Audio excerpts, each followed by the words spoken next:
Anuj Das, 2.5-year-old, fell and drowned in a pond while plucking lychee. Anuj Das was immediately taken to the Belonia hospital after he was found floating on the pond surface, but he was unfortunately declared dead by the doctors. The incident took place at Uttar Chonaichori village, Belonia.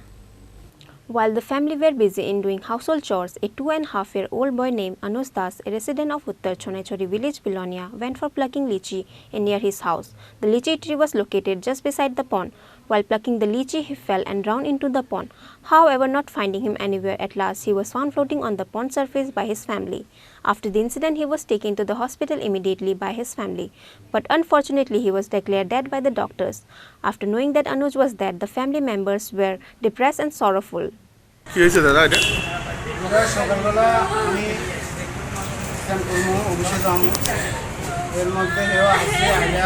আলোকন ইয়ে করছে তো আমি একটু মোবাইলে একটু কাজ করি তো এর মধ্যে আমি মোবাইল দিকে খেয়াল এর মা আসে একটু পরে দিয়ে আইয়া আমি মনে হচ্ছে তার মালকে ঘরে গেছে সে যে পুকুরের দিকে নাম গেছে আমি আর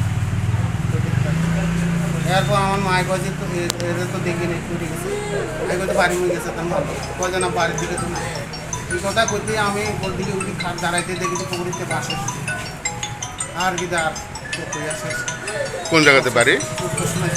উত্তর সোনাইছড়িতে। শিশুটার নাম কি? অনুজ দাস। বাবার নাম? বয়স কত? 2.5 বছর। এরপর ওখান থেকে আপনারা Along with the family members, the villagers are also in deep mourning after hearing the incident. Bureau Report, Chini, Khorang.